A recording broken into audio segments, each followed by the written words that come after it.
Assalamualaikum warahmatullahi wabarakatuh. Perkenalkan, nama saya Zidan Chandra Prayoga, NPM 177510362, Fakultas Visipol, jurusan Kriminologi. Baiklah, di video ini saya akan mempresentasikan hasil dari makalah saya, yaitu yang berjudul Kasus Pencucian Uang Internasional atau Money Laundering.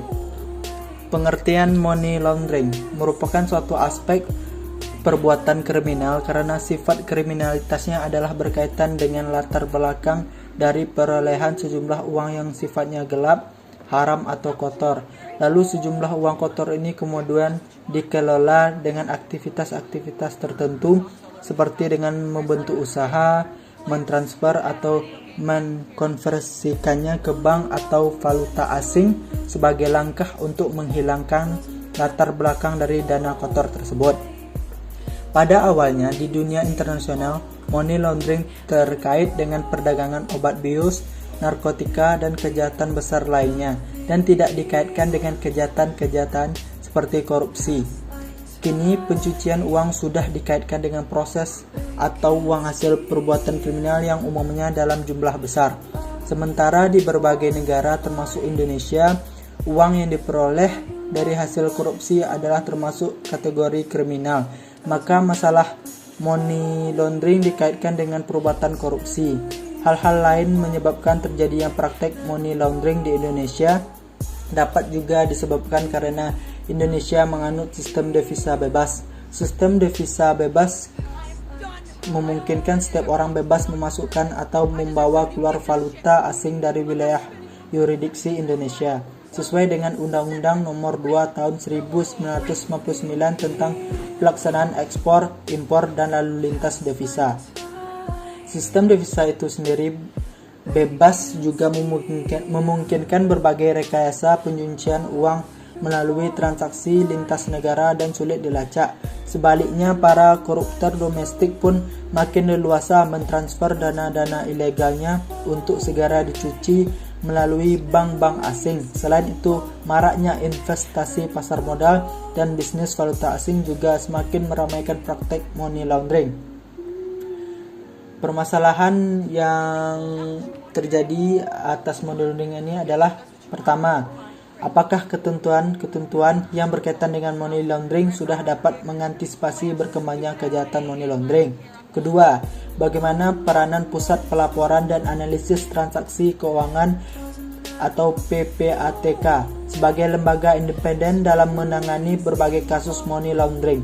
Apakah tugas dan kewenangan PPATK yang dibentuk Undang-Undang 15 Tahun 2002 junto Undang-Undang Nomor 25 Tahun 2003 tentang tindak pidana pencucian uang sudah memenuhi fungsinya memberantas kejahatan money laundering?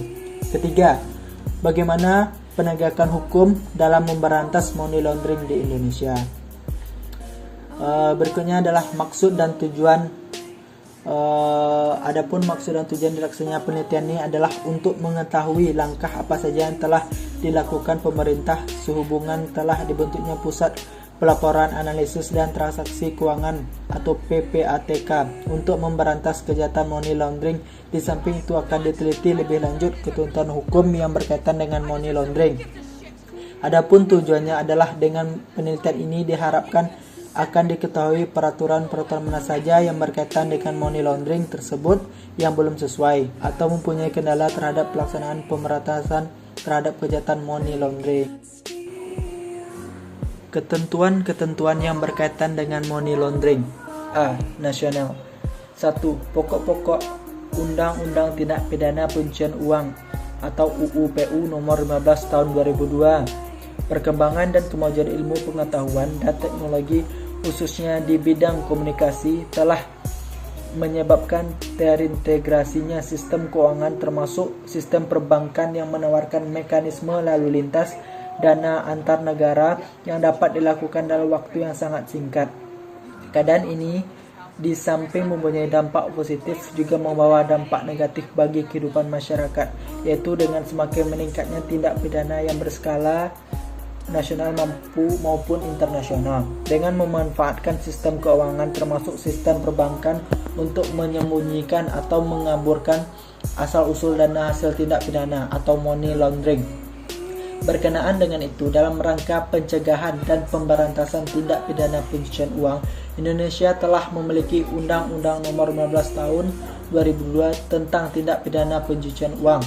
Undang-Undang Nomor 15 Tahun 2002 tentang tindak pidana pencucian uang ini diundangkan pada tanggal 17 April 2002 melalui Lembaga Negara Republik Indonesia tahun 2002 Nomor 30 sebagai mana kemudian diubah dengan Undang-Undang Nomor 25 Tahun 2003 yang diundangkan pada tanggal 13 Oktober 2003 melalui Lembaga Negara tahun 2003 Nomor 108. UU-PU ini diharapkan oleh banyak pihak sebagai dasar hukum untuk mengantisipasi berbagai pokok kejahatan yang mengarah kepada pencucian uang. Pokok penting sasaran UU-PU tersebut ialah mencegah dan memberantas sistem atau proses pencucian uang dalam bentuk placement, layering, dan integration. Pembuatan kejahatan demikian begitu sulit dapat dijerat dan dieliminir. Namun diharapkan melalui UU ini yang menerkam efektif pola kejahatan itu bisa ditekan seminimal mungkin. Peraturan internasional mengenai money laundering. Dalam penelitian ini akan membahas beberapa peraturan internasional seperti Amerika, Australia, Inggris, Swiss, Hong Kong, dan Jepang. Yang pertama adalah Amerika Serikat. Amerika Serikat adalah negara pertama di dunia yang mengkriminalisasi money laundering. Amerika Serikat bekerja di bawah sistem pemerintahan federal, di mana kekuasaan dibagi antara pemerintah federal dan 50 negara bagian. Jauh sebelumnya lahir UN Convention on Against Illicit Traffic in Narcotic Drugs and Psychotropic Substances tahun 1988. Ternyata Amerika Serikat telah memberlakukan berbagai perundang-undangan tentang memerangi money laundering. Yang kedua adalah Australia. Australia juga termasuk negara yang cukup besar memberantas praktek money laundering. Berbagai peraturan dibuat untuk menanggulangi kejahatan money laundering yang dituangkan di dalam sistem pengaturan dan praktek penerapannya selalu dimonitor dari waktu ke waktu. Australia banyak menerapkan cara-cara Amerika Serikat di dalam memerangi kejahatan kerah putih ini. Berikutnya adalah Hong Kong. Pengaturan hukum money laundering di Hong Kong juga belakangan ini tidak ketinggalan dengan negara lain. Setelah dituduh habis-habisan sebagai pusat pencucian uang terbesar oleh Amerika Serikat, Hong Kong yang sejak kembali menjadi bagian dari negara Cina tahun 1997 belakangan ini sangat serius menangani pemberantasan money laundering. Pada tahun 2000-an, Hong Kong telah mengeluarkan sebuah undang-undang yang mewajibkan identitas nasabah. Ditentukan bahwa diwajibkan tentang pencatatan sejumlah transaksi selama 6 tahun terakhir. Di dalam undang-undang ini diatur mengenai peningkatan hukuman penjara bagi seseorang yang berhubungan dengan hasil-hasil perdagangan narkoba berkisar antara 14 tahun hingga 15 tahun. Berikutnya yang keempat adalah Jepang. Jepang telah menetapkan peraturan yang mewajibkan pelaporan atas transaksi keuangan atau The Financial Transaction Report. Yang kelima adalah Inggris.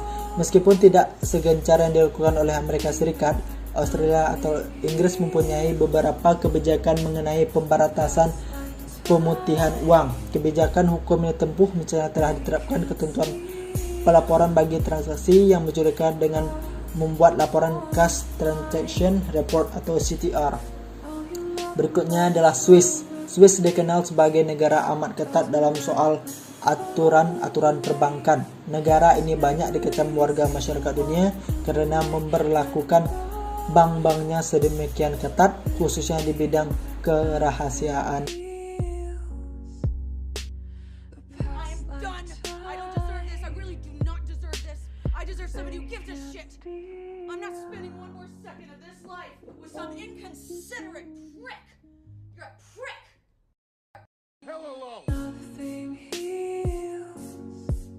Kesimpulan 1. mengenai money laundering, yaitu Undang-Undang Nomor 25 Tahun 2003 tentang Tindak Pidana Pencucian Uang atau UU-PU di Indonesia belum sepenuhnya dapat mengantisipasi berkembangnya kejahatan money laundering.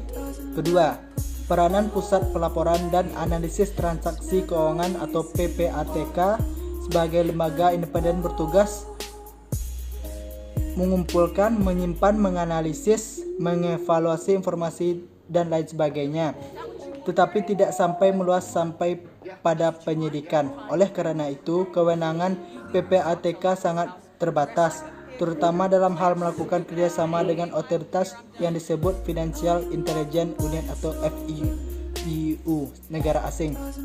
Dan yang ketiga, aparat penegak hukum dalam memberantas money laundering masih kurang berpengalaman dalam menerapkan undang-undang, dengan kata lain kurang memiliki pemahaman yang luas dan mendalam nomor 25 tahun 2003 tentang saksi atau pelapor dan pembuktian kasus pencucian uang dalam kaitan dengan predicate offense atau kejahatan asal.